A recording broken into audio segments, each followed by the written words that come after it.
Blog Talk Radio.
Too many of my peoples is deceased, bro. And I don't even got a piece, though. I just be easy when I'm moving through these streets, four blocks. Ain't no stopping what I once was.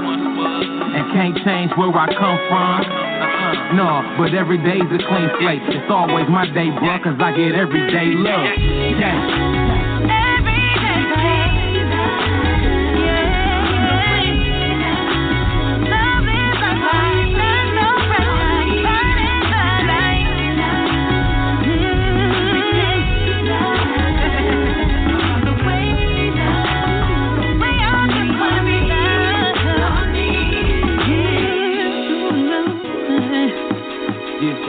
Boy, that's that King. Yeah.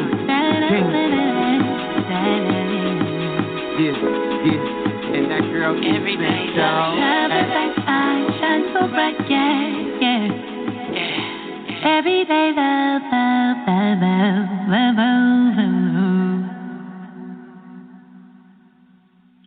You have tuned in to another episode of On the Move Unscripted, On Purpose, with Patricia M. Goins and her girls. So I don't know how many girls is on the line, but we're going to rock with what we got with. So what's going on? Hey. How is everybody, my sisters? How was your week? My week was great. I started back in dance class, so I was very excited about that. I was a little disappointed. I was rolling solo for about a half hour because, but, we got it started and, we got through it. Only 3 of us showed up. A lot of them was really on this COVID, which is understandable. So, but I'm just back to doing some form of exercise. I feel great. Okay, that's what's up. Well, at least you feel good. Who else is on the line? That was R. Marie, by the way. Misty. Hey. It's Misty. What's going on, Misty? Everything is everything. I know it is. So I want to get right to you, but first I want to just say this. I don't know, like we've been on this kind of really heavy sequence over the last couple of weeks or whatever, but Misty has such good news that I thought that maybe it would be a good idea to maybe lighten it up a little bit. So, Misty, go ahead and tell us your good news first. I got my apartment. Yay! Yay! I said I am. I wish I knew how to do the clap. Home. Oh my goodness, I know that feels so good. It feels so good, though. Yes. Like you ready to just jump up and down and scream and holler. Like that's what's up. And hallelujah, thank you, Jesus. So, for any listeners who don't know the journey, Missy been on a journey, haven't you, Missy? Yes. It's been like a total of 6 months, but like 4 since my journey pandered out and started, like as far as me not having my own place. It's been like 4 months, but 6 months total of me going through the total loss. But the Lord said He's recovering all. So I had a sister of mine. She's actually me and my sister and brother's god sister. Honey, she done set me up. I got a bed. I got a couch, 2 chairs. I mean, she came in here and furnished my apartment. Do y'all hear me? Curtains, everything. She furnished everything. Wow. She did everything. Wow. She said, the Lord said you will not go without. And as long as I can be a blessing to whoever, I will continue to bless. I mean, I got everything that I need. Everything. You know, as far as the big stuff. Yes. So she's a great blessing. I'm going to shout her out, Melissa Lauderdale. If you listening, sis, thank you, and I love you, and I appreciate everything. Lord knows I do. Yes, See, people don't even realize that sometimes God will send the most unexpected or, blessings, you know what I'm saying? Or you might have been worrying like, okay, when I get my place now, what am I going to do? Where am I going to get my stuff? How am I going to get the money? I put everything down. But God already had it worked out. He already had somebody that was going to bless you. That's what's up. Yes, He did. And I am so appreciative. I'm still moving around, if y'all can tell. I just put my bed up and get my pillowcases on and all that stuff. Cause my body aching real bad, but I'm gonna go with. I'm still here. I'm taking 1 minute at a time. Praise God. Ain't no stopping me now. I'm on the move. She on the move. Bless us. On the move, unscripted on purpose. You know what? This has been.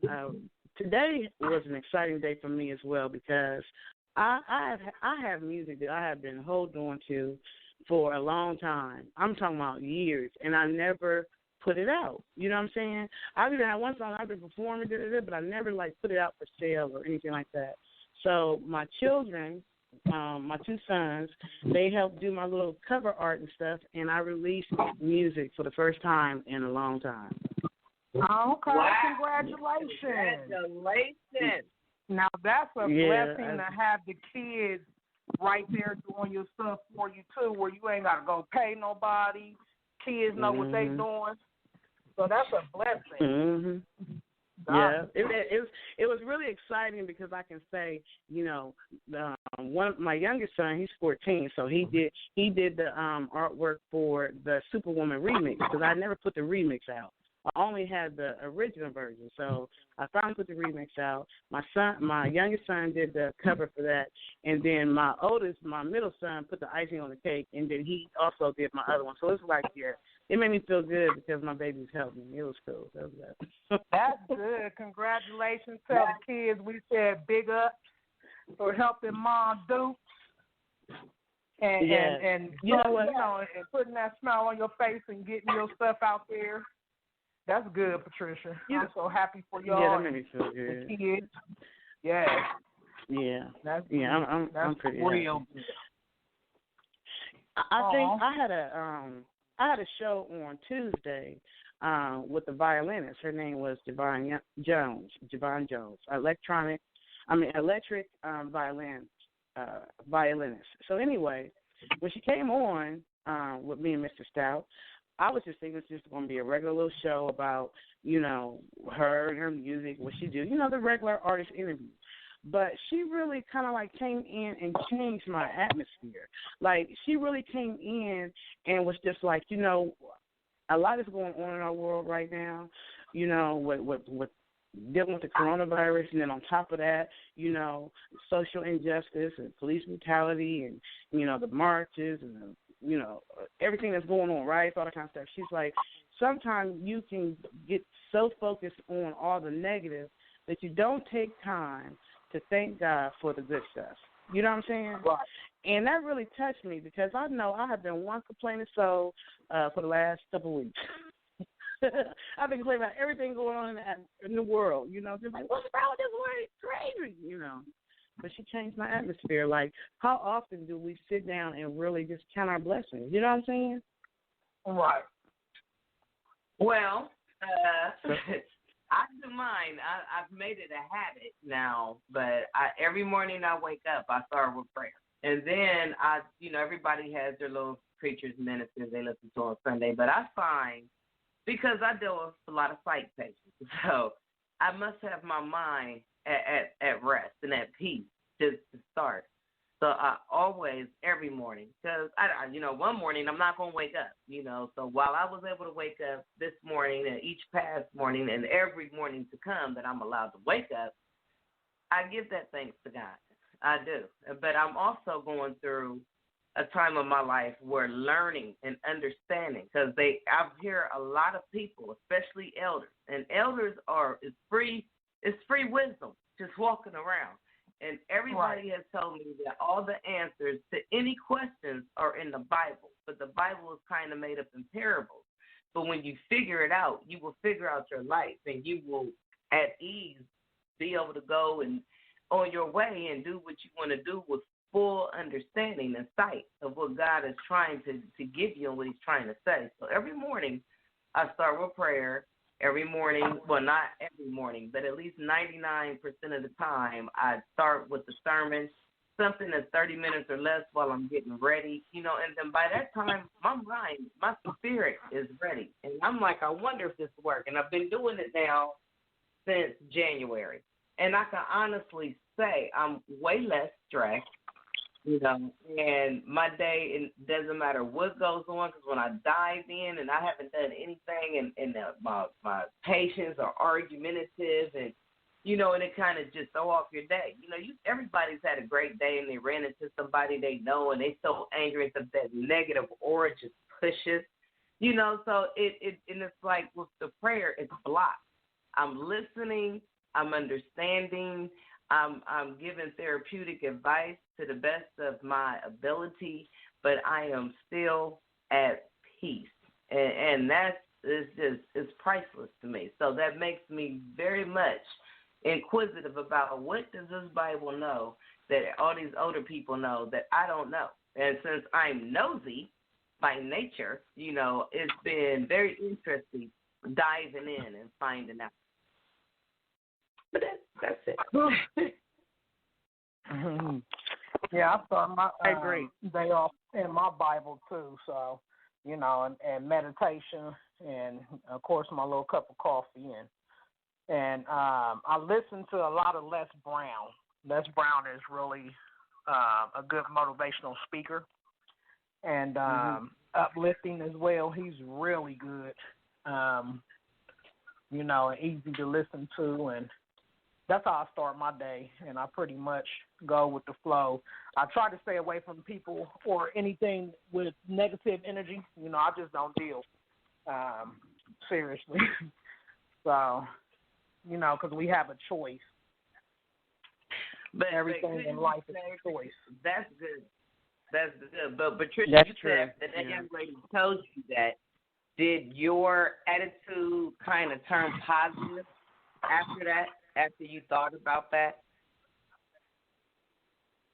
You talking to me? Yes. It's Miss Patricia. What you talking to Patricia? Misty is the one who says it. I was talking to Patricia. She said when a young lady came in, and she was like, for all the negativity going on. Yeah. I mean, but did you feel your mood kind of sway more in a positive direction? Yep. I actually felt like she was supposed to come on and she was supposed to say those words, because I literally had start feeling almost overwhelmed with hearing about the different things like lynchings. Like, really, y'all? Like, really? You know what I'm saying? And then the shooting in Atlanta and just the world at large. And I was starting to really, like, absorb that and really feel kind of, like, depressed. Like, I want to be the one to say, you know, look, all lives matter. Look, Black lives matter. Look, stop killing us. Look, let's move forward. I want to, you know what I'm saying? But it was just like I was starting to get so, I don't know, my spirit was getting heavy. And when she said that, I'm like, you know what? I know I thank God privately, but have I changed, like, what I say? Like, am I starting to put out stuff that's positive? Like, what am I doing to help move us forward past this negative energy? You know what I'm saying? So, yeah, when she came on, it did. I felt the change. I felt the change in my mood. I just felt the change. Yeah, I did. Mm-hmm. That's good. I did.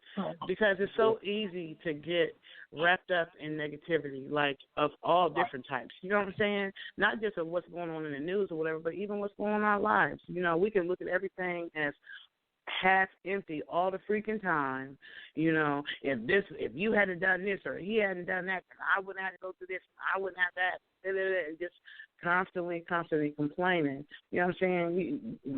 We shouldn't go through life like that. Like, we should look at the positive in everything. See, what is the lesson that I'm supposed to learn from this? Because everything that enters your life is either for a lesson or a blessing. It's one of the two. It's part of your spiritual journey. So what am I supposed to take from this experience? You know, I feel like, you know, this too shall pass. And with this young man's death, it was not in vain. And now every little thing that the police are doing is being caught on film by white people, by black people. It's being turned in. Mm-hmm. So regardless of some people like, oh, it's never going to change, you don't see the big picture, it's how they set us up, you know. But I don't believe that. I believe that we finally have captured the world's attention. Now, will we see the 100% change that we should see in our lifetime? I don't know. I really don't know. But what I do know is that I'm seeing things like statues that's been up for centuries are now being taken down. You know, I was a little disturbed. But even the ancient Mama Syrup, you know, because I'm like, I grew up on her. But if she was created as the black woman slave that make the best, you know, that cook good, the woman in the kitchen, because back in the 18, 17, 1600s, wasn't no, you know, that's where we were. You know, but I don't know. They said they were going to change, I guess, the name. You know, so I don't know. But I'm just seeing changes like that. I seen something. I seen that on Facebook, or I seen it. Someone show. I think Mr. Stout showed me. I think they're gonna name her Sheila or something like that. Aunt Jemima, I think they're gonna. Name her. I think they named her Sheila. They should name her Magadale or May. But at least they're trying. You know what I'm saying? At least they are trying. Nothing beats a failure than a try. Nothing beats a failure than a try. You're right. Right. I mean, you know, and even though some people feel like it's going to be a failed attempt, I'm willing to see where does this go? Where are we going with this? You know, they formed from the people a 12-person committee to talk them every month.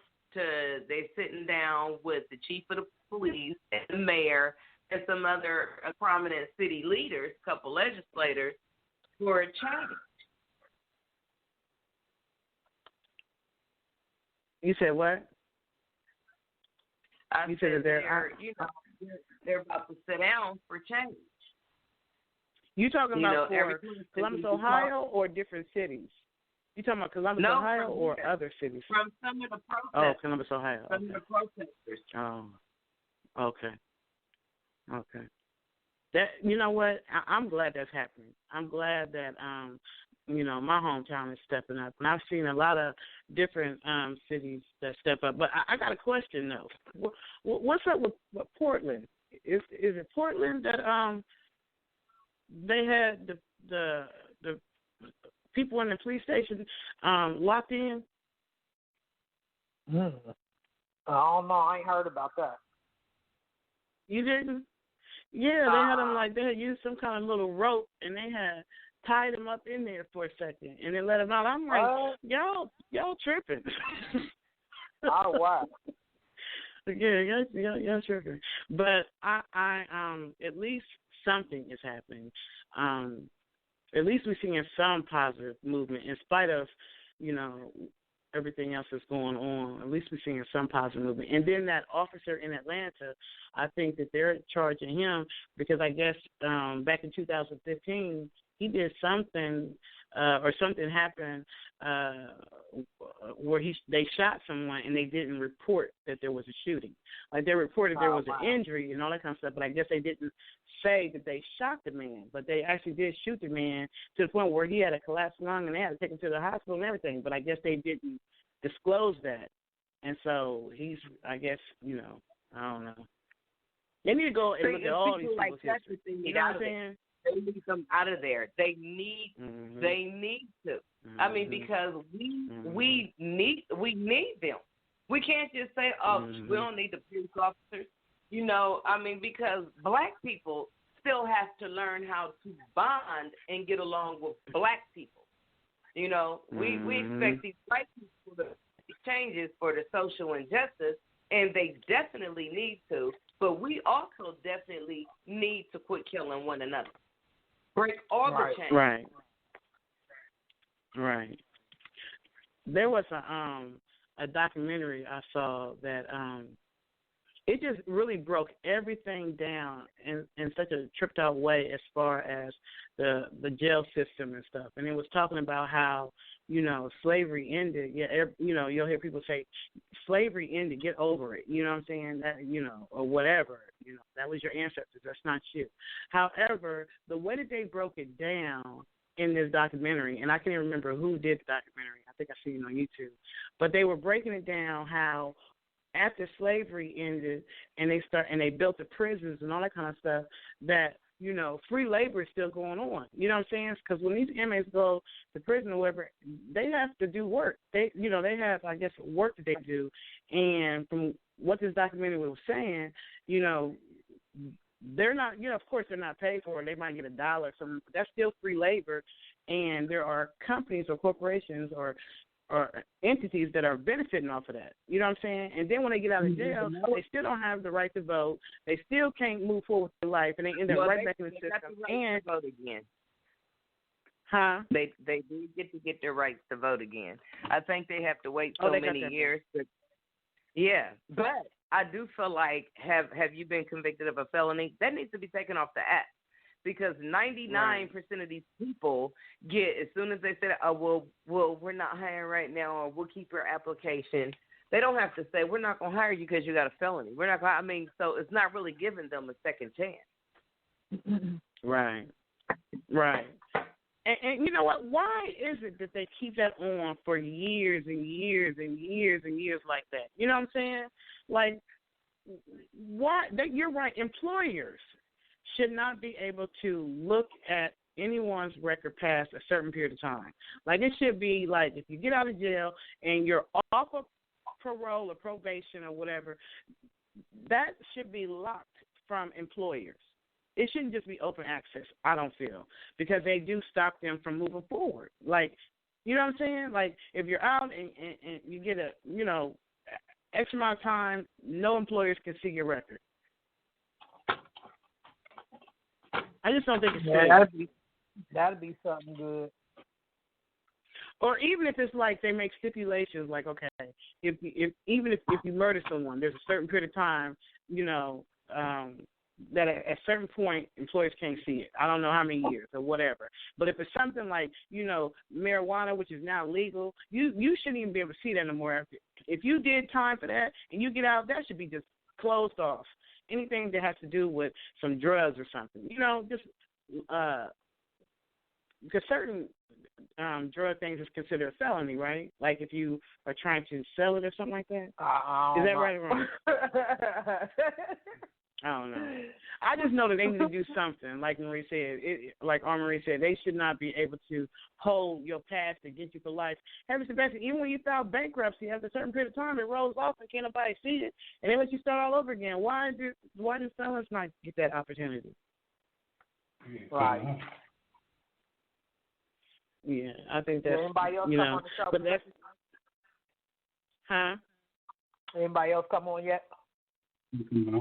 I think that Kim said that she might be running a little bit behind because she has some things to take care of, and I guess DJ as well. So they'll jump in, they'll get in where they fit in.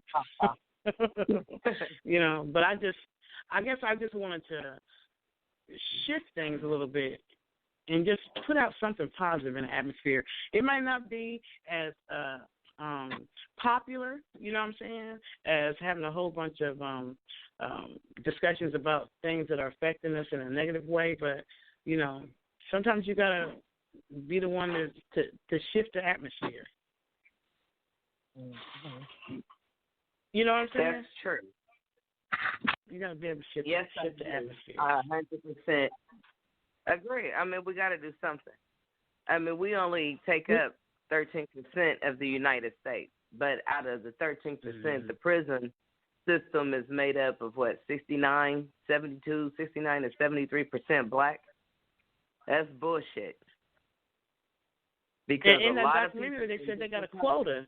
They said they got a quota of how many beds have to be filled in the prison. Oh, that's what that documentary said. Prison is a big money business because, like, say some of them guys that's in there that they can learn skills, but they can't learn. They can't go to. They used to be able to get a college education, you know, but a lot of middle class and upper class families were complaining that they have to pay for their children to go, while inmates get to get theirs for free. So they ended.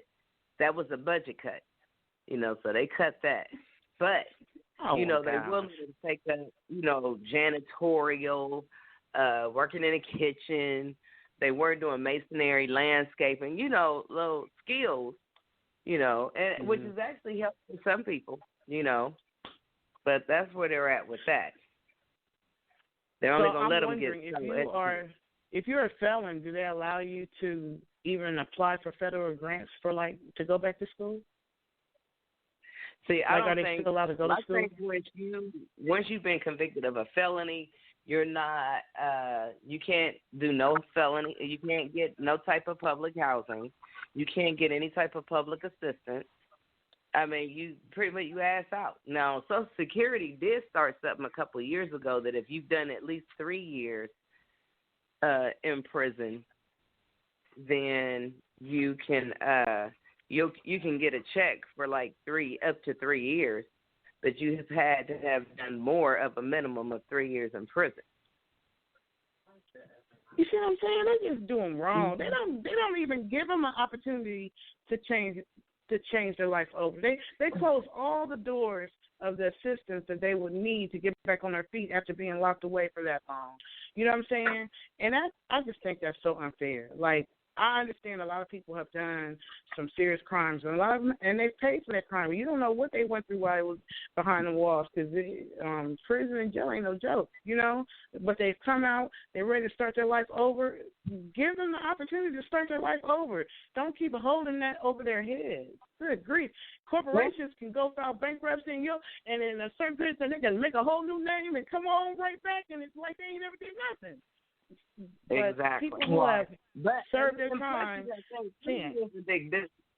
Prison is a big business. Like, for instance, like if they learn something like HVAC. Out here in the real world, a person at work, a company can charge $30 to $50 to $60 an hour. They're doing it for a small fraction of the price, and everybody has to have a job in prison. And the most you'll make is anywhere from $14 to $22 a month. That's it. There's some that's learning how to do asbestos. You can get lung cancer from messing with asbestos, but you only making $22 an hour. A month. I'm sorry, a month. Let me get that right. Don't that sound like modern day slavery to you? Don't that sound like modern day slavery? That is exactly what that is. Yeah, it's just like I did a live today, and I was fussing about the lady. I'm sorry, Candace Owens. I was just really, on one of them rampages because I was just like, you are putting, when she did that video talking about George Floyd and how he was a criminal, this, that, and the other, and I just thought to myself, you need to come on the other side for a little while. You've probably been over there, you know what I'm saying, in La La Land, because she's married to a Caucasian male, so she's been in that world. She probably don't even know how to relate to anybody in the urban community. How are you gonna talk about African Americans should be doing this and they should be doing better and this and that? Don't judge us because you got life good right now with whatever's going on in your life. Like, come over here for a little while and experience what we go through in the urban community. Then maybe you'll be on the right side of this freaking protest. Like, I just was irritated. Like, I was really, irritated. She irritates me. That lady just irritates me. I don't know what it is. She just does. You know what I'm saying? Well, I believe y'all are live and live. I don't know if I'm going to have to come over there and feed y'all something, because y'all sounding like y'all all kind of like, whoa, it's me. We were supposed to be jumping up to joy, Missy and Armory. Y'all both sound over there like y'all chilling. Participating in conversation. I have been participating in conversation. Last time you had to mute me because I was talking too much. I'm just trying to pay my opinion. No, I just want to change the energy, because it seemed like every time we come back it was some words. I'm like, let's change the energy. Yeah. Oh yeah, because it wasn't even. It was like and just doing a whole bunch of stuff on my end, and couldn't nobody hear me. I was steady talking and everything. Right. Yeah. I don't know what was going on. They kept dropping the call. It was just crazy. Yeah. It was definitely unscripted last week. Come from. Huh? What'd you say? I said we were taught to never forget where you come from. Evidently, Candace Owens forgot, honey. That's all that is. Unless she was never there. The question is, where did she come from? Did she come from an affluent family, or did she come from the rural area of the city? Did she come from the project, or was she, I don't know where she come from. She ain't talking on you. I don't know. So, I mean, she's still black, so I'm quite sure she had some kind of ancestors in there that had it rough. True, yeah, but there are some black families who don't never talk about that. They don't talk about the past. They had a different pace in their life, and they raised their kids at a different time in a different era, where these kids are more accepted in these suburban schools and stuff. So, and they do they forget, or they just choose not to remember. Because I have came across them, to the point where they're like, oh no, I just love living over here. I mean, and you hear it. Like when you watch the Atlanta Housewives. For instance, and I can only say the Housewives because I've been watching the show for a minute. So out of all the shows, I'll just go with the Atlanta Housewives. Now you have Cynthia, who's the model whom I truly adore, and she's been famous since she was 18. So she's down to earth.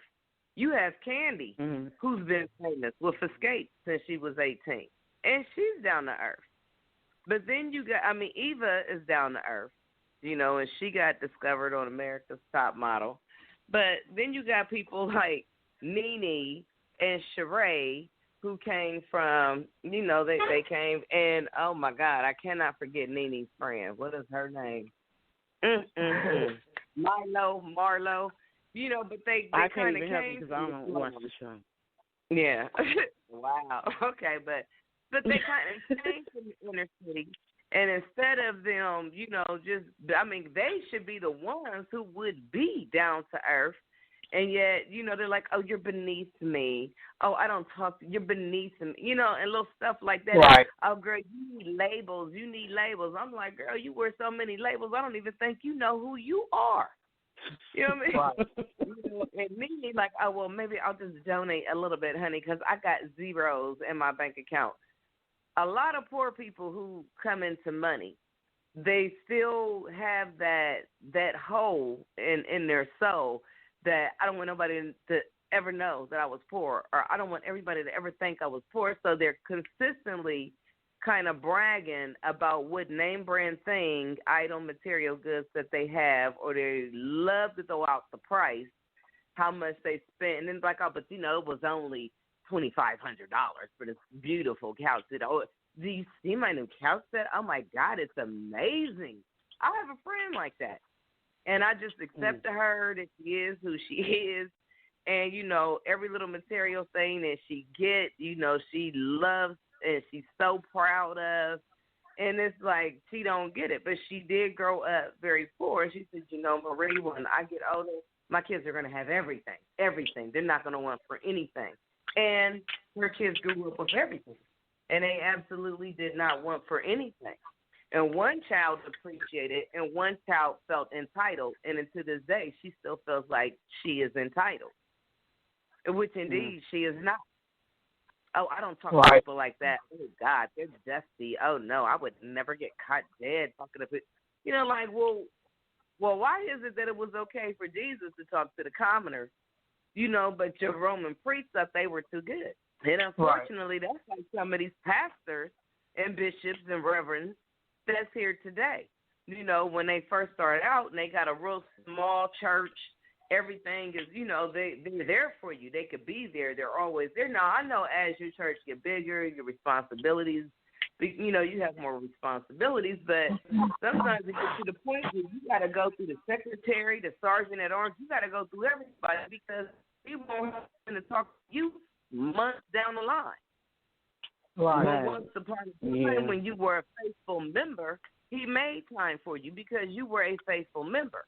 You were there. You watched him from the bottom, but now that he done made it to the top, sometimes, you know, he slip out or she slip out with some material things and games. You know, it's really sad, you know, but I tell people like, well, I mean, if Jesus could do it, you know, and you nowhere near the Christ, you know, so why do you feel like you so much better than what I am or who I am? The difference is I know. Yeah, I know me, and I love me, so I'm good. I don't have to pretend for anybody, and at my age, I'm not going to. You can accept me, and if you do, that's great. If not, that means God didn't want you in my life anyway. That means you coming with a bunch of negativity, and I don't want that. Right. That is so true. That is so true. I know I cannot stand people who are freaking so judgmental on people because they have more than the other person or their position is higher than the other people. And so they mistreat them and they nasty and all. Like, I cannot stand when people are like that. Like, get it together. Remember when that was you. Remember when you needed someone to help you or do this for you or put in a good word for you or, you know what I'm saying? Remember when you needed that encouraging word or whatever. Remember when that was you, you know? So now that you have the opportunity to do it to be a blessing to somebody else, be a blessing. Don't be a jerk. Right. Don't be a jerk. You know, I just, Yeah. But then you got to, you know, another thing is you have to watch who you allow in your circle too, because everybody doesn't enter your circle for the right reasons, you know. Right. And some people, when they enter your circle, they can bring a lot of negative energy that you didn't even have going on at first, and trying to figure out how come things is going bad or this, that, and the other, not even realizing it's because of who you're surrounded with. You know what I'm saying? Especially like if you meet someone and date, you know, and y'all start like a, you know, the opposite sex or whatever, and you start dating or whatever. And if that person's spirit is full of a whole bunch of hot mess, that's coming into your atmosphere. That's what I always been saying about Trump. Like, his energy is not the way it needs to be, and that's why, you know, a lot of that confusion and chaos that was surrounding him has spread across the America because his energy isn't right. It's like you gotta watch the energy of people who come into your life. You really gotta see, is this person good to be in my life? Is this man or is this woman, are they good to be in my life? Or are they gonna bring me down? You know what I'm saying? Are they gonna bring down my spirit? Like, you really gotta watch who you bring into your circle. And that is so true. One of my children, in the relationship she was in, I'm like, I don't know if you noticed this, but you went from being really cool, really sweet to now you're very judgmental or you're very sarcastic. I'm like, you're my child, and you're going to always be my child, and I love you dearly. But I'm not going to welcome your energy. Every time I come over, I'm coming over because I want to see my grandkids. I want to see my child. I just want to chill, listen, share memories. But if I come over and it's an issue that turns into a little argument because I won't agree with you or because you think you're right about something or because you just wanted to vent and God forbid I gave my opinion, then I don't need to come over, because I could love you from afar. But my peace of mind it's on the same level as my love for my children. I have heart disease. I've survived 2 heart attacks. Two. And I'm not gonna. And they both came from overwork and stress. So once I alleviated that out of my life, I was able to do so much more. And and I had to make a choice decision. Like yes, you have to work, but unlike these last couple of decades, when work became your life, you can't do that. When your work day is over with and it's time for you to go, it's time for you to go. They don't need to call me at 8 and 9 o'clock because they're not done venting, because we're done venting for the day. Because I still have another part of my life. I still have my personal life. I still have a part of my romantic life. So I can't give you all of me, and it's unfair of you to ask. And even if you did, I'm not too ashamed to say no. Sometimes the power of no, that one syllable word, will give you a peace of mind. You're not being mean, you're not being rude, but you got to have time for you. You got to be able to stay within your mental. Otherwise, your day will get swayed. Right. And that's so true. Like, you have to really just, I don't know, you have to just really make sure you make time for you, and like you said, in your family and stuff. And I know even with nurses in the field that you're in, the medical field, especially when you're going into their homes, it's like when you enter their home, it's not just using. It's almost like if it's somebody a case you have all the time, it's almost like you become a family member. You know what I'm saying? And if the energy in that home, like say from other family members isn't good or whatever, you sometimes you end up carrying that weight when you leave there. Like a nurse's job is a stressful freaking job.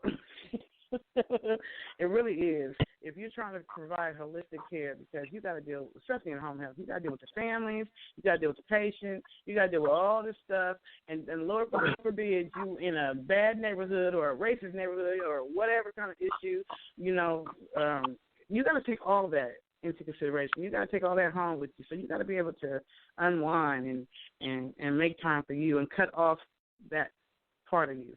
And sometimes it's hard, especially for nurses. You come home, it's like you didn't took care of people all day long, and now you come home, and then you see your family at the door, and they all been waiting on you for the last 8 hours or 12 hours, and they ready for their time, and you look at them like, oh, gosh.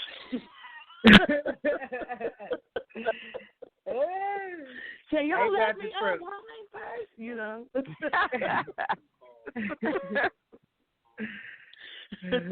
Or it's worse during the school year, because especially if you have school agers.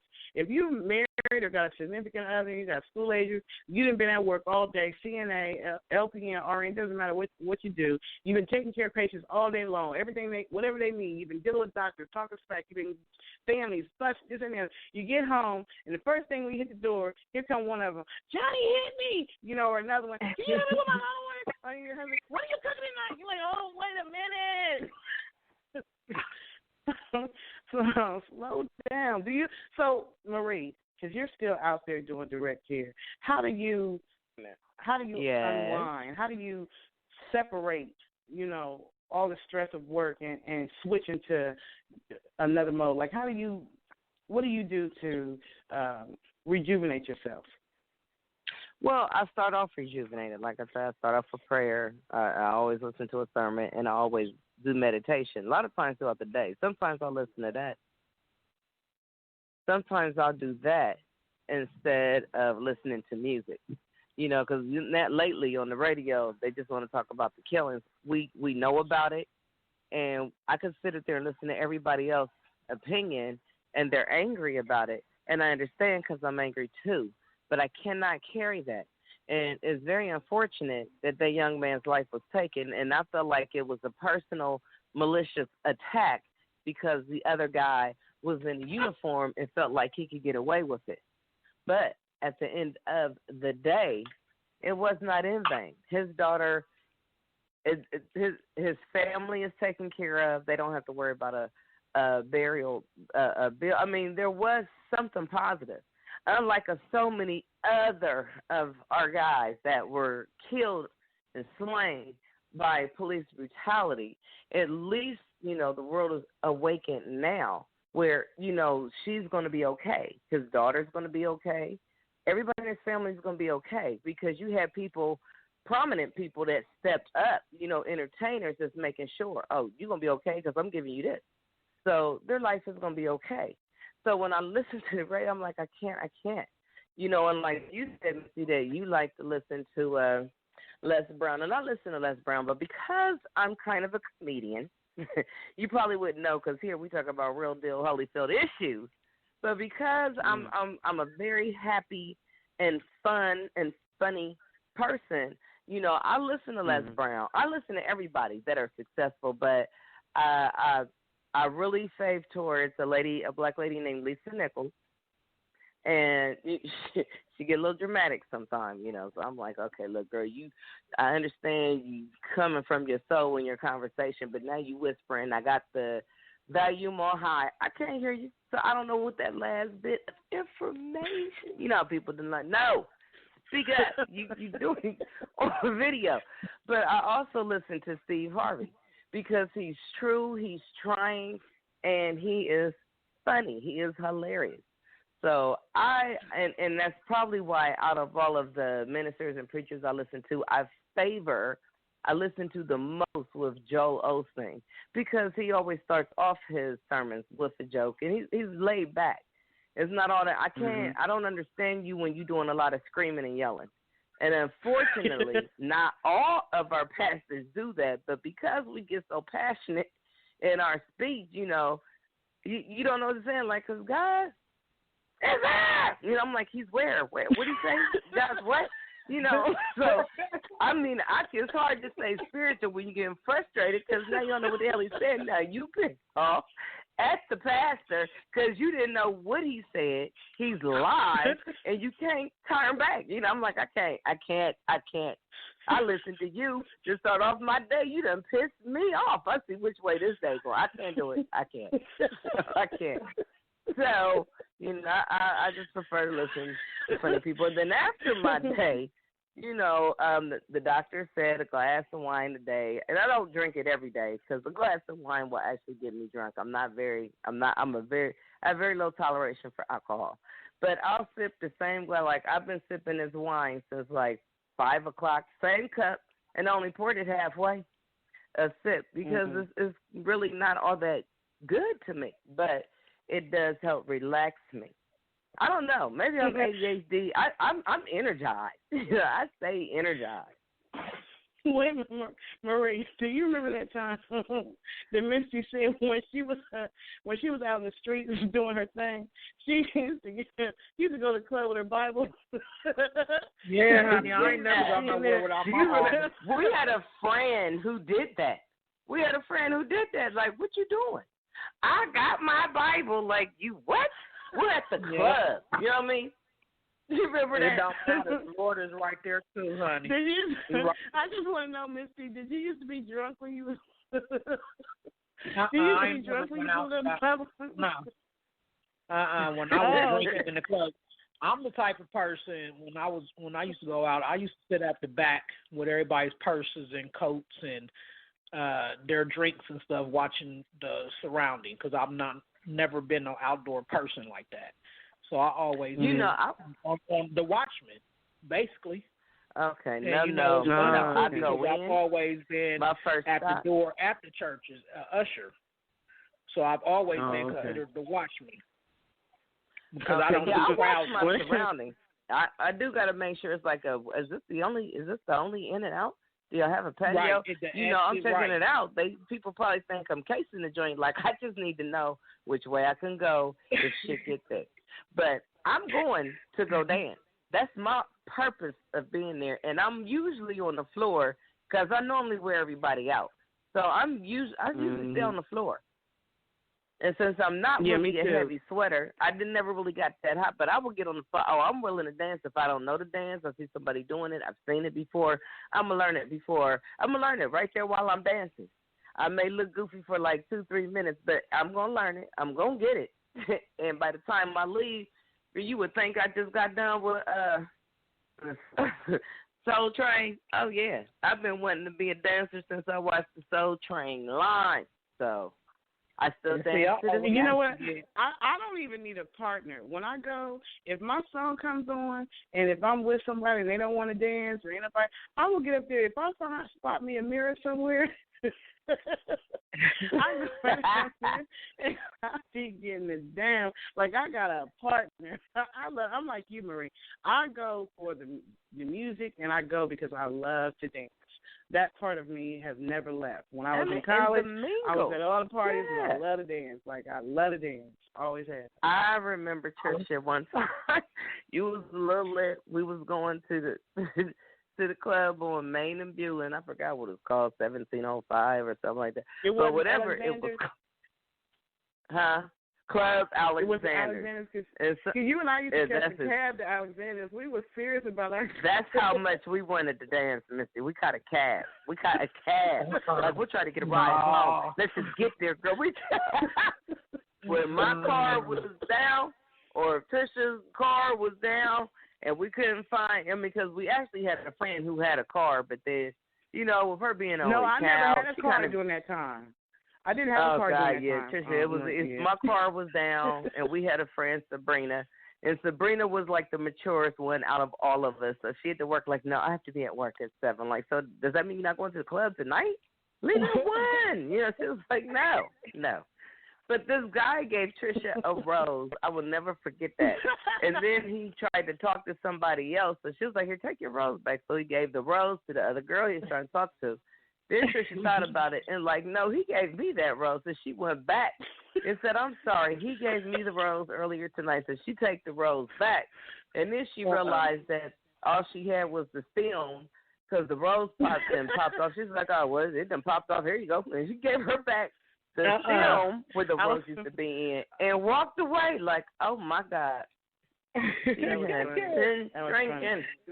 That's only because that guy, he had already played me. So my thing is, if you're going to play somebody, you know what I'm saying, play them and then leave it alone. But don't be coming back after you done played them and be talking about, oh, I ain't mean to do that. Can we still kick it? No, we can't kick it.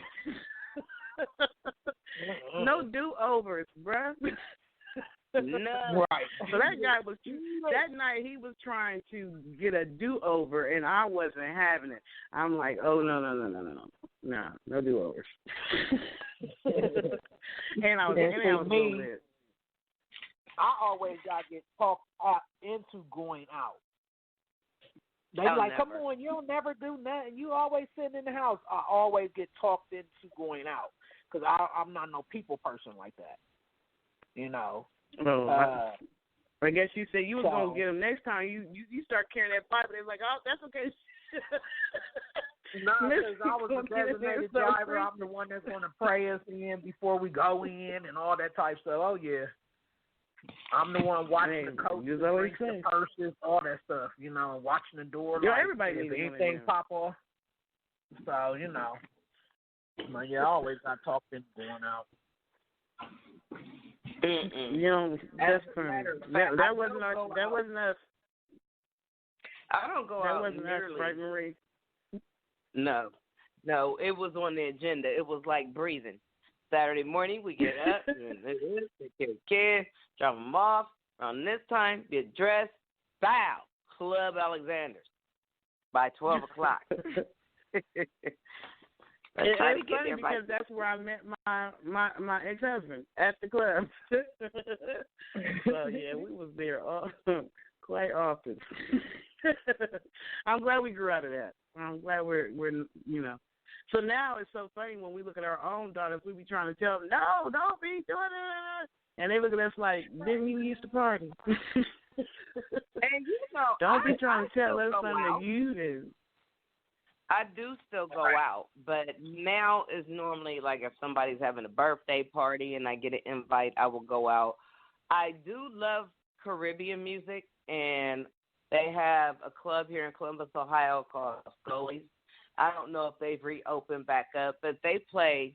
Now see at the beginning of the night they'll play like a lot of rap reggae, but they have a live band that comes on every Sunday.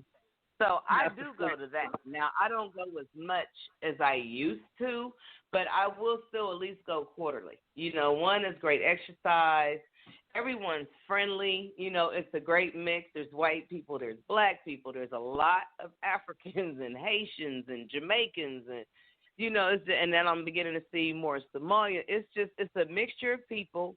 And out of every club I've ever been to, I think I had went to Scully's for years and years and years, and I can only recall one fight, and it wasn't a shootout.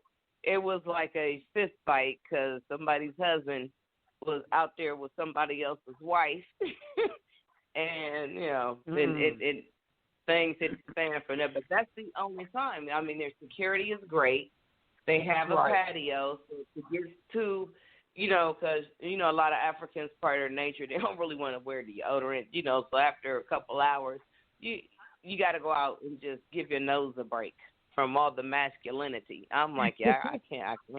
But, you know, once the live band comes on, I don't remember their name because it's the same band, but they're awesome. It's you know, and Flex I love Crew. The Flex Crew. They're my people. Yeah, they're my people. Yeah. What's it called? What are they called? The Flex Crew. The Flex Crew. Flex, Flex. Flex. Yeah. Oh, okay. Yes. I'm going to have to look them up. Oh, I'm going to have to look them They're So, Scully's, Scully's, for years. You said Scully's is real nice? Armory, you said it's real nice? Nice. And I'm going to call and see if they're back open, because if they're going to, they may celebrate Juneteenth weekend. If they do, I probably will go Sunday, because it just gives me a moment to get out there. Coast to coast mixtapes that I used to do performances all around the United States when I was promoting or whatever. They also have something at Scully's, and they've been sending me. I don't know. It's not through Coast to Coast. It's through Afters. But anyway, they've been sending me requests to go and perform at Scully's, and I haven't done it yet. But of course, it's been closed, so I might consider that since I'm back to promoting music and stuff. I might do it. I like being on stage. That'd be nice. I be feeling like Beyonce. When I get up there, I'm not. You know how Beyonce turns into Sasha Fierce, and I turn into somebody else. I'm like, I'm not Patricia anymore. I promise you, I'm not. I get up there and I get to having fun with the crowd. Me too. That's how I am with dancing. You know, with ballet, it's so structured, but I know everybody's watching. Everybody's watching to see if everybody's synchronizing. But with hip-hop, because you know I was one of the original break dancers that came out in the early 80s in Columbus, Ohio.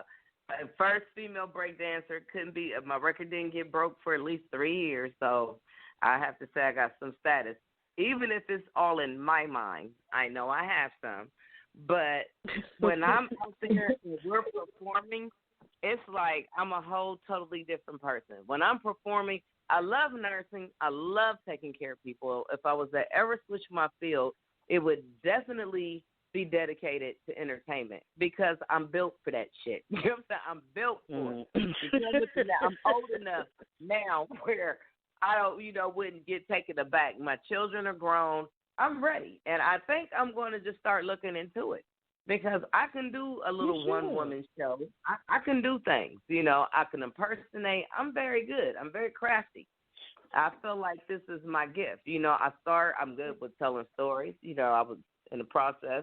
I'm halfway through my book. I got stumble blocks, so I'm like, just get up for a minute. I'm proud of you. You what? You said you're halfway through your book, like you started back writing? Yes, I'm halfway through it. Oh, I'm so proud of you. I'm so proud of you. Congratulations. People don't even realize that it was our Marie who first encouraged me to even be an author. Because back then when we were married by this point. We weren't club hopping no more. We were actually married. But I remember she let me read her first manuscript. It wasn't all the way done, but it was mostly done. And I hadn't even read fiction in a while. And when I read it, I was so engulfed. And I was just like, wow. And it really opened my eyes. Like, you know what? That's what's up. I should be writing. Because I was keeping journals already, but I hadn't actually started putting things into a book or anything like that. But you are the one who opened my eyes to being an author. And you're the one that inspired me. And people don't even know that. Like, yeah, you wrote your book first. But unfortunately, we went through the trials and tribulations of, being married to the wrong person. Never allow somebody to steal your dream. I was so angry. My husband, we were going through the longest divorce, and he was just so taken back that, and just so upset. He stole my manuscript, and that was my hard copy, and that was my only copy. And it was like something was just so, it took a piece of my soul from me. And I've been so angry, and for decades, I've allowed him to steal that joy. And I'm like, you're creative. I mean, and 20 years ago when you started writing that, okay, but you have evolved in so many different ways. But you cannot allow somebody to stop your power, your gift that was given to you from the divine intervention. You just cannot do that. And it took years, but I had to let go of all that anger and all that hatred and just, just the feeling of, you kept me down. I had to look in the man in the mirror and take the blame and ask for forgiveness and get back up. Aaliyah taught me that, and things get bad, dust yourself off and try again. Everybody's going to take a fall. But it's up to you to get back up. Right. And hopefully, if anybody's listening, if anybody's out there listening, hopefully it don't take you 20 years to do so. But I don't feel like, oh, damn, I'm in my 50s now, it's kind of late to be getting started because Colonel Sanders didn't start he tried when he was young. He never gave up his dreams. There's chicken, KFC is sold all over the world, and he did not get his business off the ground until he was in his early 60s. Because everybody kept saying no. And he got himself together, and he kept trying, and somebody finally, after years, decades worth of no, there was a bank that said, hey, we're going to give you this money and show me what you could do. And he's been doing it ever since. So I'm like, you're never too old. There was that 82-year-old black lady that decided to lift weights. She wanted to do weightlifting. Somebody tried to break into her house, and she had got them down to the ground and everything and waited till the police came. A young, physically fit man, but he had nothing on this 82-year-old black lady who had been, at that point, lifting weights now. Yeah, she had been lifting weights now for like about 10 years or something like that. I remember seeing her on Jay Leno. So she had been doing, and then she got done. And she's ripped. When I tell you she's ripped, I'm like, my God. So I'm like, if this woman of this age, one of my dance partners, she's 70, and she broke down into the splits. I'm like, if you can, and this is what I heard when I was at Central State, as a visitor, mind you, but I remember the president saying, if you can conceive it and you can believe it, then you can achieve it. And it has never left me. That was the one thing that really stuck besides the parties. That was the one thing that really stuck to me. Like, wow, he is so right. No wonder why he's the president. You know, and I believe that to be true to this day. As I feel like as long as God wakes you up in the morning, it is not too late. It's when you don't wake up. That's when it's time to go ahead and be held accountable for what all your that's when your time is up. But as long as you're breathing, your time is never up. You can change anything. You pray about it and watch and see how it changes. And you know what? And I had that happen to me. A lot of people have told me, Patricia, you're too old to do music. You know what I'm saying? Like music has an age limit on it. Like you're never too old to do anything that you want to do. You know what I'm saying? And even if you're only doing it just for yourself, you know, for me, releasing this music that I've been holding on to for a long time, it's just me finishing up something that I started years ago. When I first wrote these songs, I was still married to someone who didn't believe in the creative side of me. So the things that he used to say used to just put me down. Then I ended up getting into another relationship that was even worse. It was just crazy. So for me, this is like, Patricia, you are finally doing something for you. You don't care. It's wonderful if everybody likes it. It's wonderful if everybody gets something from it. You know what I'm saying? It's wonderful if it encourages people, whatever. But the whole essence of me doing it is because I wanted to finish doing something that I wanted to do. So I don't give a darn when people say you're too old. Who cares? Or you don't have the look. Who cares? You know what I'm saying? This is about me finishing something and doing something that makes me happy. In fact, I actually have the music, so I'm going to go to a music break, and I'm actually going to play the mixtape is called Essence, the Music of Life, and I've had it for a while. I never released it, so I'm actually going to release it, and it's going to debut right now on the show. So if y'all don't mind, I'm going to take a quick break. I'm going to play some music, and then I'm going to come back and y'all critique and tell me what y'all think. Okay? All right. Okay? Okay. So we're going to take a quick break on the Move Unscripted on purpose. That's right. It's on purpose. So don't come for us. We'll be right back, y'all. Be right back.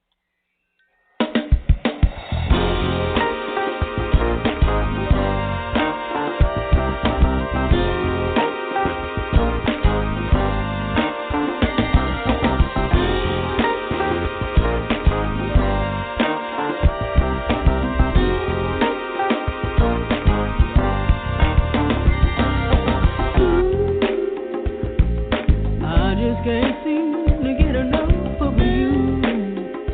Didn't think that I could love you more.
You have tuned in to another episode of On the Move Unscripted on Purpose, and that was actually my my mixtape. It's called Essence, the Music of Life, and the last three songs. The first song was Me Shine Young, and then the last three songs was my mixtape, Faith, Situations, and Thinking Back. So I've had those songs for a long time, and I'm just now releasing them. So yeah.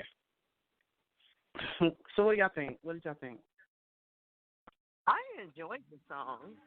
My only issue with the song is that the music is kind of the same level as your vocals. So I could hear you, but it was a little bit drowned out. Like if you, I don't know how y'all, you're in the music business, but it's like I can hear you, but I also, I couldn't hear every lyric because of the music, if that makes sense. It does. And you know what? I actually didn't release the mixtape yet. I just released singles. So, Kenny's a producer, so he went and fixed the audio. So it sounds different with the single that I released. It sounds different. I actually didn't release Thinking Back or Situations yet as far as, like, where you can buy it. So it hasn't been fixed, but Faith has. So, yeah. You're right. He said that, too. Yeah, he fixed it. I just wanted y'all to see what y'all thought. But, yeah, that's something that I had held on to for a long time. And it was just like, you know what? Why are you holding on to it, Patricia? Just release it. If they like it, then they can buy it. If they don't, at least you completed the project. It might have taken you 500 years, but at least you did it. So. That's just going back to what you were saying about following your dreams and doing what makes you happy. Huh? Because when you come to the end of your life, the last thing you do not want to regret is look back at all the missed opportunities that could have. You don't want to die on a I woulda or I coulda. No, go for it. Right. Right. Because that is the worst thing. Fly high. At least you can say, I tried. I did fly. I may not have fly high, but there are no regrets. Everything I wanted to do and I wanted to try, that was on my list that I was afraid of, but I overcame my fear and did it anyway. At least, Patricia, you can say that you did do that. Oh yeah. I wanted to write the book, and I ended up writing more than one book. I wanted to sing because I was stage fright for many, many, many years, like many years. Like that's probably another reason why I was such a late bloomer with coming out, because I was afraid. You know, when you are surrounded by people who I like to call them dream killers, you know, and they come in and like, oh, you don't need to do that, or you too old, or you this, or you that, and then you start to doubting yourself, like, you know, maybe they right, maybe I shouldn't, you know, whatever. So for me, it was just a matter of doing something I wanted to do in spite of the negativity that I got during that time when I first wanted to do it. So, yeah. And I feel like that's one of the reasons why you did, as far as entertaining, you did so much better when you were in Georgia.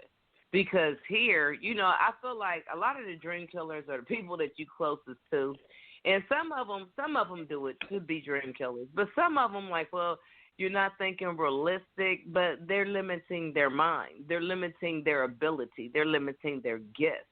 So I think when you went to Georgia, you didn't know nobody. I mean, you had some time on your hands. You was getting your life. You was going through another phase of your life, and you decided to say, "Hey, let's go." I mean, and you went from that thought process to being on the billboard to making a movie to having multiple podcasts. You know, I mean, you finally stopped listening to the negativity when it was in your face every day. Or every time you talk to them, I mean, because we respect our family's opinions, you know, because these are people we love. And even though they may mean well, you know, that is a gift that God gave you. So, you know, and it takes growing. It takes getting older to get wiser, to realize, like, I got to go for it. I mean, what's the worst that's going to happen? It doesn't work? Okay. Thomas Jefferson, it took him 10,000 tries before he made a breakthrough. Now, if he would have stopped when the swimmer was like, oh, you're never going to get this to work, you know, it never would have worked. But after the 10,000th try, bam, here we go. So, I mean, my thing is, you know, never give up on your dreams. Yes. In spite of the naysayers and the dream killers, because what I've noticed is people who are afraid of pursuing their own dreams will try to discourage other people from following theirs. You know, oh, you don't need to do that. You know, that's not going to work. Or they'll look at your failure, something that you may have failed in the past, and they'll just be like, oh, you're not. It's not going to work. Because remember the last time you tried this or the last time you tried that, and those type of people will kill a dream before it can ever, you know what I'm saying, or a vision before it can ever manifest. Like you can't allow the opinions of other people to stop you from doing what's in your heart, because you never know who needs to hear or see or read that creative gift that you have, or who you might come up with a solution to a problem that nobody else ever thought of. You know what I'm saying? And it's because of you putting it out there and saying, look, this is what I created. This is how I feel like I can solve this issue. And boom, you know, it's the next answer to the next big whatever that's going on. But if you allow the naysayers in your life to come in and kill your dream, then, you know, you'll never know what could have happened, what it could have been, you know. So for me, I've been independent for a lot of years, which is why I really, you know, push other independent people or whatever, because I know how hard it is to be independent. And I also try to encourage people all the time, do what makes you happy. You know what I'm saying? Do what makes your heart sing. And don't worry about who all is going to see it. The one thing that Divine Jones said yesterday, she said, it doesn't matter if you put out something and only one person sees it or even one person likes it. It's not about that. Put it out because that's what you want to do. You know what I'm saying? And if there's only one person, like for instance, if you go to an event and only 5 people came, okay, well, show out like them 5 people or 5,000 people. And just do what you love to do, and don't worry about the numbers. Don't worry about the people. Don't worry about sales. Don't worry about none of that. What is for you is for you. You know, just go after your dreams. That's what I tell people. Go after your dreams. I hate when people be like, you know what, I always wanted to, but what? Go ahead and do it. Right. Because when I went to dance class, like, okay, it starts at 8. I'm going to be on time. Got there on time because I knew it was going to have to be some changes due to COVID. You know, the new norm. And when I got there like at 8:02. And usually our early birds, they weren't there. I was the first one there. So it's like, well, you know, it's we'll give it a couple more minutes. Next thing I know, it's like 8:20, and I'm like, look, I would rather dance with the other dancers. I really would. I'm like, but I'm paying for this session, and I no longer want to pay to sit around. I've stretched. I'm ready. I've waited. Whoever was meant to come tonight will come, and whoever is not meant to come tonight won't make it tonight. But I'm here. And if I have to treat this like it's a private class, and that's how I did it. From the remainder of my hip-hop class, you know, he worked on some, you know, first, you know, it's been weeks since I've really exercised and stretched. So we stretched, we did good stretches, and then we worked on different new pieces that he's been creating since we've had to go, everybody had to go in quarantine and not come out our house or whatnot. So I just felt like, you know what, I'm just, instead of looking at this like, oh my God, no one showed up, I'm like, when I'm doing something I love, I'm not like my same person. It's like my alter ego is there. So I'm like, you know what, you are going to, I don't know what this dancing is going to lead to. If it don't lead to nothing else but greater health, you know, this is what you are going to do. And I enjoyed it. And then 10, 15 minutes later, another dancer came in, you know, and we continued to dance. And then when ballet started, another dancer came in. So, I mean, it started with one, but I'm like, I enjoyed the class from the moment we got started into the end of the class. It was a little intense because I had not stretched or worked out, but it was something that I love to do. So for one particular dance class, I got to pretend like I paid for a private dance instructor. I have a huge dance studio. I'm in the mirror watching myself, learning the steps that he just learned, and I'm enjoying it. And just going back to your conversation yesterday with that young lady, I'm in 100% agreement because Albert Einstein said that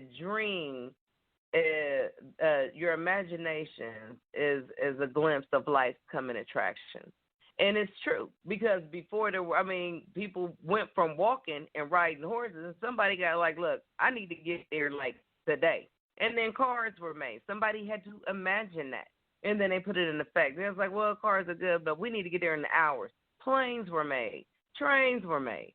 You know, Walt Disney had this wonderful, fantastic type of euphoria dream of like a children's world where there's rides and Disney characters and all of that. And he put that thought process into plan.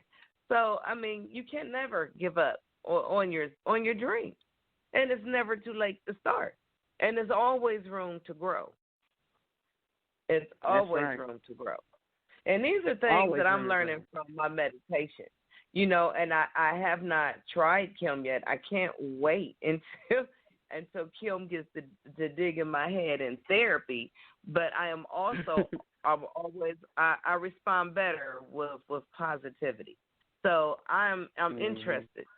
It's going to be interesting because she's coming at a completely different thought process. And because I'm a psych nurse, I recognize. So it's going to be interesting because brain games is just my game. So I'm curious to see. You know, I've had a counselor before, and by the time we got finished, I realized that we both counseling each other. Like, yeah, okay. I enjoy the mind. I enjoy the mind process. But dreaming, always believe in yourself. Like you waited decades and you put this out after you kept it hidden, and now it's out. You put it out, and how do you feel? You played it. It debuted for the first time for the public. So, Patricia, how do you feel?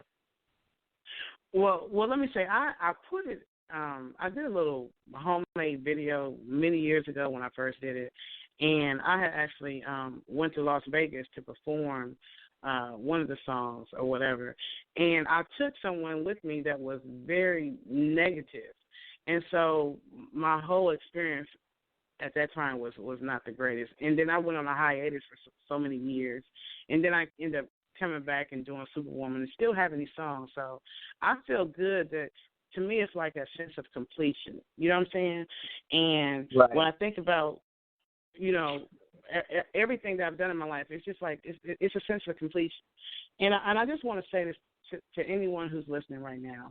With everything that's going on in the world, you know, with the coronavirus stuff and being, like you said, locked down in the house and not really being able to go all the places you want to go, and then, you know, with the riots and the marches and just everything that's going on, and a lot of people are staying home more than going out because some stuff is still not open. This is the perfect time to get that scratchbook out the closet, or get that journal out the closet, or get, you know, or open up that computer to that Word, to that book that you didn't finish right. Now is the time to dig in and take care of all those projects while you have this opportunity, while you have this time. Like, what is stopping you from completing that poetry book or that song or that a script or whatever, things that you can complete? Go ahead and do it. Like, this is the time. If you're not using this time effectively, if you're not using this time to move yourself along or to encourage yourself or to finish things or to do, if you're not using this time wisely, then that's unfortunate. Do not allow the distractions of the world to stop you from still focusing on you and doing the things that you always wanted to do. Like, now's the time to do it. Blow the dust off that daggone notebook and go ahead and pick up where you left off. You know what I'm saying? That's right. Pick up where you left off. There's an African proverb. I think I had said it before, but in the Saharan desert, people, there arises in the morning, there arises a gazelle. And this gazelle realizes that, you know, he must run faster than every lion that's out there, or he will die and be eaten that day. On that same day, there arises a lion. And he knows that he must be able to chase even after the fastest gazelle, or he will starve. And he may die that day. So the moral of the story is, when you get up, you need to be running.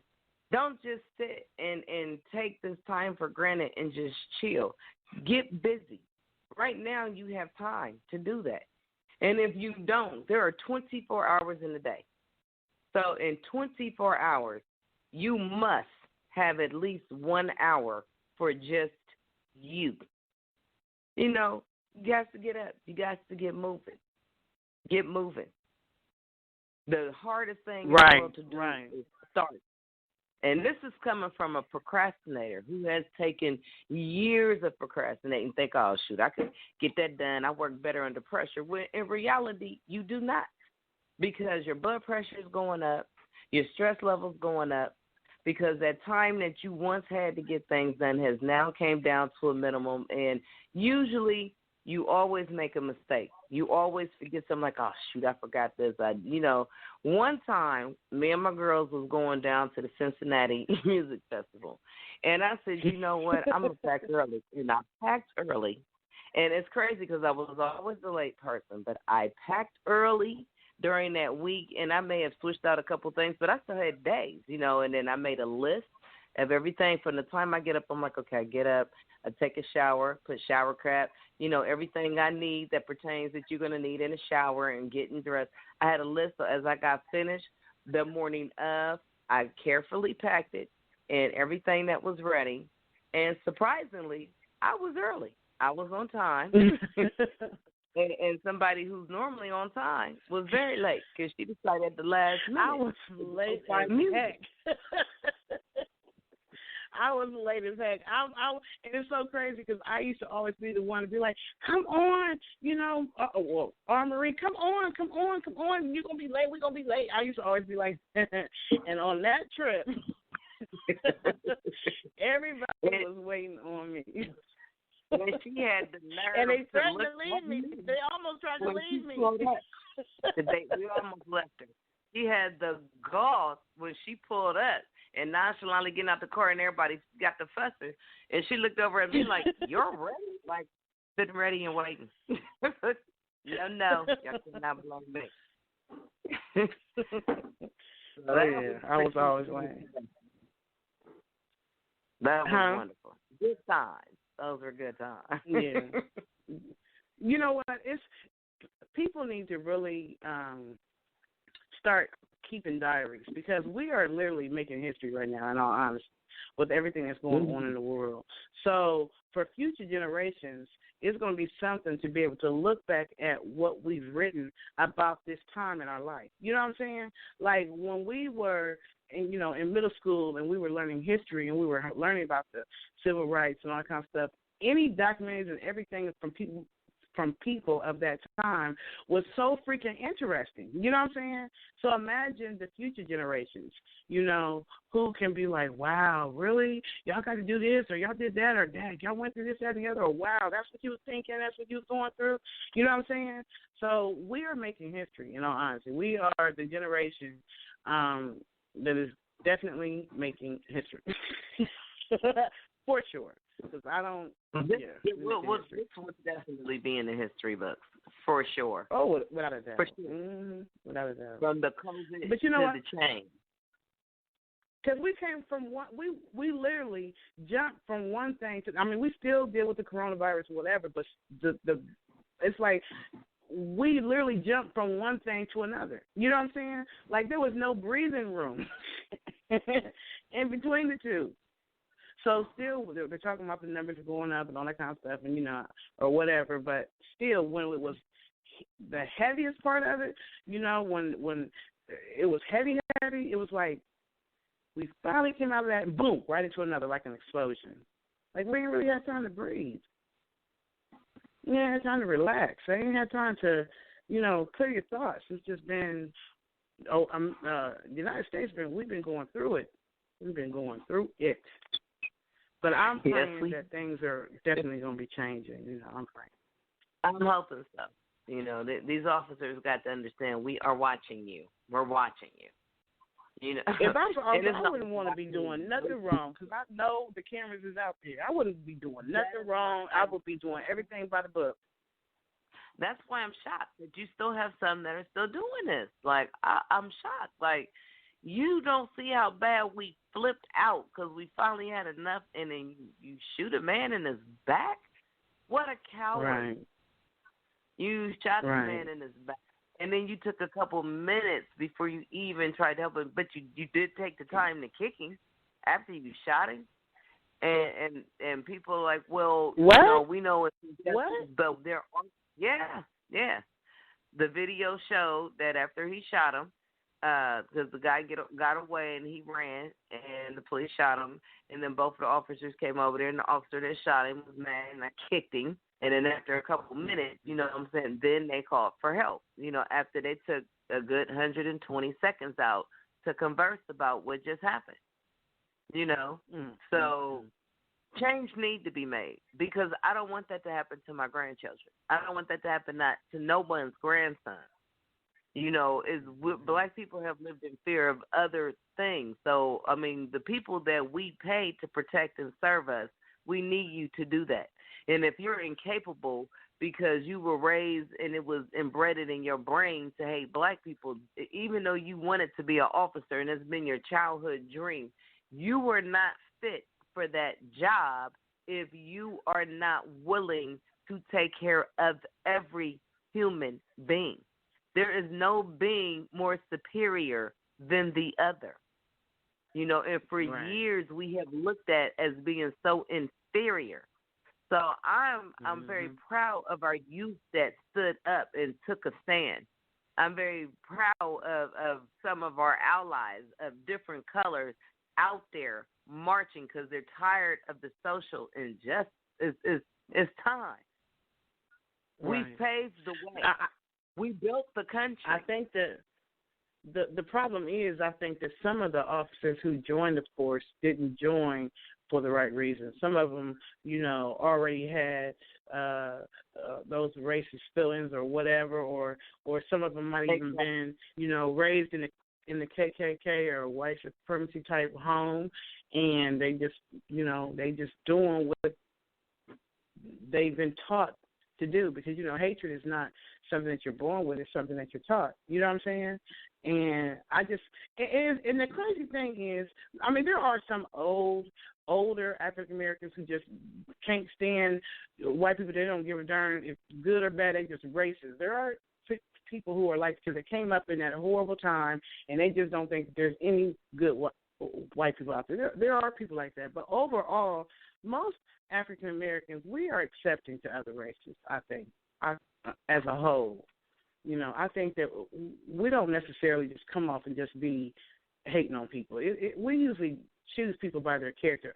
The majority of us. There are some that's not like that, of course, but overall, yeah, because there's some of us who've been brought up on hatred. Hate the white man. Hate the white man. Mm-hmm. The white man ain't never done nothing good. I mean, I've heard it coming up. Right.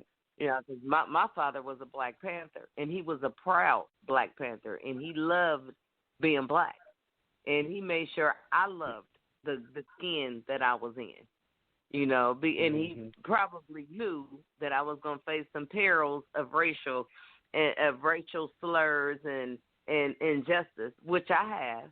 Not nearly as much as, say, the generation up under me. My son has experienced more of that, at least 4 times more than what I have went through. But I do know my rights, and sometimes when and when you follow through, I've heard a lot of people like, I'm going to sue you, I'm going to do this, and all they doing is talking. Don't say it. Don't talk about it. Be about it. Walk the walk from the talk you talk. That's what you got to do, because actions is what's going to make the difference, and that's why it works so well from George Floyd, because actions, they're tired. And it's like, well, and everybody, the world, the United States especially, thought, well, as long as they do their peaceful marches. No, hell no. We've done peaceful marches for over 60 years. It's time to ruffle some feathers. It's time to gain the attention. And it got all the way to the attention of the White House. And it was time. Right. It was time to let them know, hey, we found y'all out. And now we know that y'all know that we know. So what we going to do about it? Because we're not going to stop acting. We're not going to stop being out here fighting for our rights until you willing to make changes, until we seeing y'all actually. Don't tell me you're going to do it. You said you want a group of people from the neighborhoods to form and formulate and talk. Let's see the action. Let's get the action and let's get it going. Now that we got the action. On the flip side, everybody needs to vote too. Everybody needs to vote too. Don't be out there marching and doing all that stuff, and then when it's vote time, we can't find you. Yeah, most people will vote. Go ahead. Most people will vote in the presidential election, but they don't vote the opposite 2 years. And that's the vote that counts. Because the people that we voting for there, those are the people that are making all of the decisions. Right. Those are your legislators. Those are, your city council.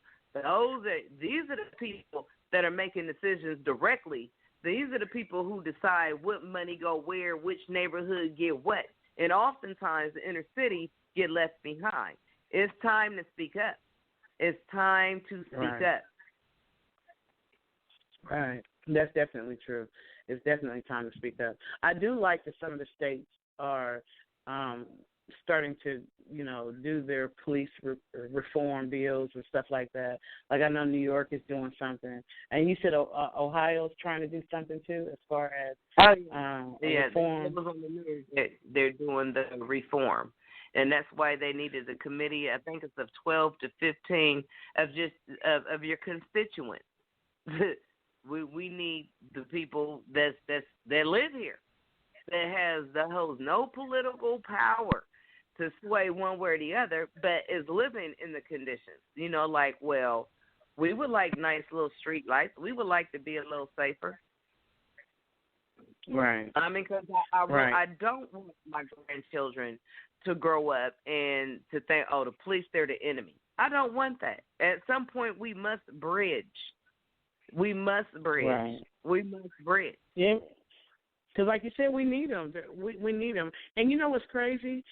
What's really tripped out is our issue with police brutality and all that kind of stuff is something that's not just in America. Like other countries were also, protesting what was going on in their city. So this issue with the officers and how they treat people is a worldwide situation, a worldwide pandemic, if you want to call it. You know what I'm saying?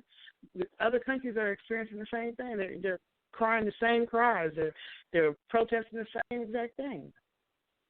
Yeah, and just and find out what you know before you get on, before you want to talk about it. They was like, some black people done burnt down Wendy's because that's where the man got shot. And come to find out it was two white women who burned down Wendy's. Like, well, what do you know about this?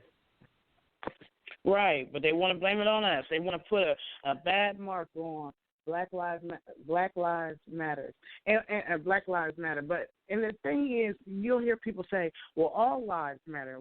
We never said that they didn't. All lives do matter. That's without a doubt. We're all God's children. All lives matter. However, Black lives matter too, and we need y'all to understand that because y'all is acting a fool and y'all are mistreating us. So that's why we're saying Black lives matter. But we know all lives matter. But the issue is we want you to know that Black lives matter because we are being killed or put in jail and all that other kind of stuff at an alarming rate. So for all those people that will be like, all lives matter, yes, all lives do matter. You are so very right. All lives matter. But right now, we talking about Black lives. And you're right. Because since we've been voted over here to the Mayflower, we've been treated badly. We've been treated horribly. Horribly. Well, we were treated just as bad as the Jewish people were treated in the Holocaust. We were treated just as bad, And right. we were bought like property, and we were beaten and spit on like we were just the most disgusting people on earth. And a lot of our grand ideas that we've helped other white families, and they've made fortunes off of the sweat, and we got absolutely nothing. It's bad. And we've had it. One of my clients who's Caucasian is like, well, I don't know. I mean, he was, and he was very upset about the Ancient Mama coming off the show. That he had known. He wanted to sign one person petition and everything. I'm like, he was like, I grew up on her. And then he couldn't understand why Christopher Columbus at Columbus Day had to come down. I'm like, he said, well, Christopher Columbus ain't doing nothing to nobody. I'm like, who? I'm like, for one, he did not discover a land. That means you have to be the first one there to stake claim. He did not discover America, and they slain a lot of Native Americans when they took it. They wanted to have something called Thanksgiving. So the Native Americans, they fixed up food, and the white people gave them, smallpox, and killed a lot of them off. I'm like, it wasn't exactly fair. And then Christopher was like, well, this is this land and I claim. He didn't claim shit. He stole it. Something that a lot of forefathers back in the day got real common with doing. I'm like, so, yeah, that's where we're at. Oh, well, yeah. Anyway, I just feel like that's part of history. Like, well, I mean, and even though it's a historic part for you, because that's what you learned in history. But is it really history when the truth was distorted? I mean, what is that really history? Just like it's like, well, I mean, and not only that, but it's still on. It's still happening. Like literally, when I watched that documentary that I was telling you about on YouTube, and I can't even remember the name, but they took it from being brought over as slaves on the ship all the way through the years. You know what I'm saying? I mean, it went from African Americans. First of all, we were kidnapped from our native home, brought over here, and then sold, like you said, had to go through so much the abuse, the horrible abuse and rape and all the things that happened to us. And then once they let us free, then it was just like we ended up being, still working cotton but not getting paid, you know what I'm saying, because they had some kind of little debt ratio, like, okay, well, you know, you might have made this much, but you had to use this much of the product, so now you owe me, and all that kind of stuff. They had to go through all that. Then from that to lynchings, you know, like craziness. From that to, you know what I'm saying, police brutality, putting us in jail. When Clinton did the thing, you know, the what is it, the 3 strikes, that put a whole bunch of people in jail. It's just crazy. And then it just now this police brutality type, it's just like we've been mistreated throughout the generations. Where is our, you know, if we don't, it's too late for the 3 acres and a mule, but I'll take $1 million. Or even a couple thousand. I'll take something. Like, what about us? We have been mistreated the worst 400 freaking years plus, or whatever. Who knows what was happening before we even got over here? Because, mind you, they said that some of the African kings used to sell the slaves, you know, sell their prisoners.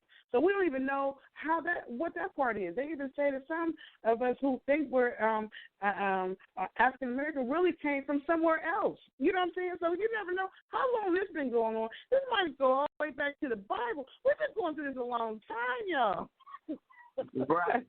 Oh my God! It's time for a change. That's what I had to tell my client. I said, you know what? I'm like, you can never understand. Just like I've never been in the service, so I can never understand how you did that from day to day, and then happen to go over to Vietnam. And I'm like, unless you have been in the actual armed forces, you know, you could tell a civilian, but you will never truly know. The same as if you were not born black and you were not treated differently. And I was treated differently because I was a wild man. I had long hair and I was in a motorcycle gang. I'm like, okay. And I can understand that. I'm like, but you still get a little leeway. You will still get a little leeway. They're not going to just pull you over unless you flying through your little town. There's times when I've seen people get pulled over because we're in a nice car. Like if it's a black guy in a nice car, then he must be a drug dealer. So let's see what he got. I have a son who doesn't do anything. He was a game geek. Him and his friends was going to a video game tournament. But because it was in the suburbs, they got pulled, and it was 4 or 5 of them deep, and all of them are like game geeks, you know, and they got pulled over. They didn't get pulled over because they were speeding. They didn't get pulled over because they were smoking or drinking in the car, because none of them smoked. But they got pulled over while being black. I'm like, you will never understand that. You know, I'm like, y'all get so much leeway. A white boy killed 9 people, and these police put shields and everything, so don't nobody try to kill this boy getting him down to the station. I'm like, come on. I heard they even stopped him and let him get some McDonald's. Yeah, they let him stop. They got him something to eat. This boy just murdered. He just maliciously went in there with the intent, and he could play like he was crazy or whatever. He sat there and listened to the whole Bible study and then unloaded. Men, women, old, young. He did not care. And then, you know, he got funding from KKK for a really good attorney. Like, well, he's never been in trouble before. This motherfucker just killed 9 people. What do you mean he's never right? He doesn't have to be.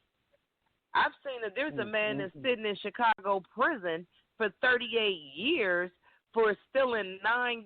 Or I think he stole, I don't know, and it was something for necessities. He needed soap, and, you know, should he have stolen it? No. But to get 38 years for a $9 crime? Get out of here. Did you see that there was a post on Facebook. It was a cartoon, you know, one of the illustrations, and it showed the guy you're talking about in the back seat of a car, a police car, along with an African American, like they were sitting side by side.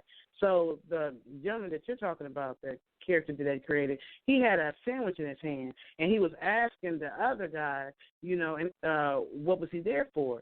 And so one of them was like, "Oh, I'm here for killing 9 people," and talking about that guy, and he's sitting there looking just like ain't nobody put a finger on him, eating a sandwich and happy. Whereas the other character, he was beat down, his eye was big, they looked a hot mess. He's like, "What you in here for?" He's like, "Oh, for a broken tail light." What? He was beat up for a broken tail light. I'm talking about looking like they beat the holy slap out of him, and you over there and you eating a sandwich, and you didn't kill 9 people. Like, there are a lot of crimes I've seen on YouTube where you would be like, if it was a black person, they would be freaking dead already. Like, how you jumped into and you got taken them on a high-speed chase in the police car, and a Caucasian, and you walk away from them still alive. A black person would have been dead already. They would have been dead. They would have been goner. So been dead. There was a white guy in New Mexico, and it was a black cop and a Hispanic cop. And this white guy was wanted for domestic violence and, all this stuff. And they spotted him, and the cops tried to get him to pull over. He takes off in the car. He's shooting at the police. So they're chasing him, and, the dude swirled his car around and started shooting. They shoot back. They did not know that the white guy had his 3-year-old son in the car. But the white people flipped out so bad that, those 2 cops was fired and tried. I mean, it took less than 3 months to 6 months to have them tried, convicted, and they're serving prison time for the murder of the baby that shouldn't have been in the damn car, that the parents should have never. And when you got your child, toddler, pull over. Even if you know you're going to jail, at least you're thinking about your child, your child's life. The parent didn't think about it, and he was shooting at the police officers. Or when Corey Zimmerman, when he killed, oh my God, what was that boy's Trayvon? When he killed him, and then the all-white jury, like, innocent, the boy. First of all, you are a civilian, and secondly, when you called the police told you that they're on their way. Just fall back. But you took it upon yourself, because you're a security guard, to follow this kid, question this kid, and then kill this kid. And then you get off because the all-white jury said you could get off. Yeah, we got so much going. This has been a really deep but a very good and beneficial show. I'm glad that we hit on some topics, but we still overall made it positive. So I just want to thank everybody for tuning in to On the Move Unscripted on Purpose. Thank you, Misty. Thank you, R. Marie. And make sure y'all tune back in next week. Check us out on Monday. Me and D-Love, and then, and the list goes on and on. So check y'all out next week. Peace and love to y'all. I love y'all. Bye, Misty. Bye, Marie. Love y'all. Love you. Bye. Talk to you later. Love y'all. Bye.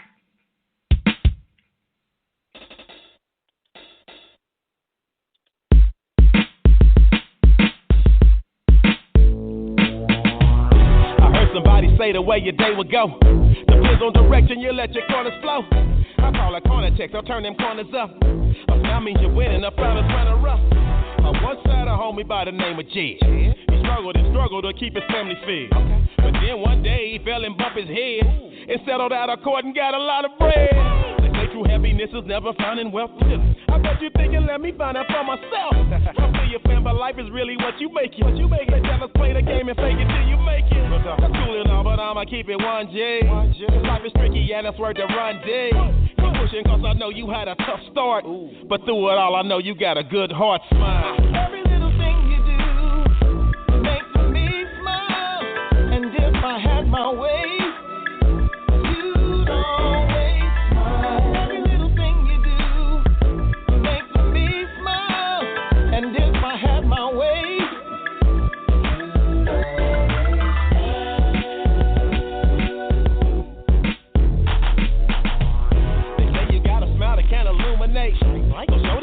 don't need to ruminate. Rumor had it that you hit a rough patch. Call me and we can discuss that. They kick you when you down, where the love at? And even when they low, we rise above that. Killing dealing with the kindness, but I always stress for you to use a few to grind and murder with success. Circumstantial evidence, they suspect. Suspicion makes it hard for us to trust that. But trust me, if it's done in dark, it comes to light. Oh yeah, so me no worry, cause I know that right is right. The fight is fixed and karma still is undisputed. So get back up, I know at times it's convoluted. Keep pushing, cause I know you had a tough start. But through it all, I know you got a good heart. Smile. Every little thing you do makes me smile.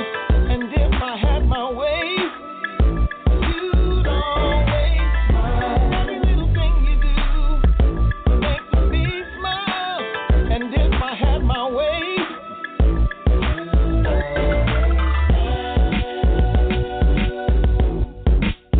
smile for me now. We're playing. Smile. Don't cry because it's over, smile because it's happy. You touch the hearts of many more than you imagine. Emoji smile, the innocent is transcend. So add it to your text before you hit send. A smile's like a hug, you feel peace in your soul and your happiness will increase.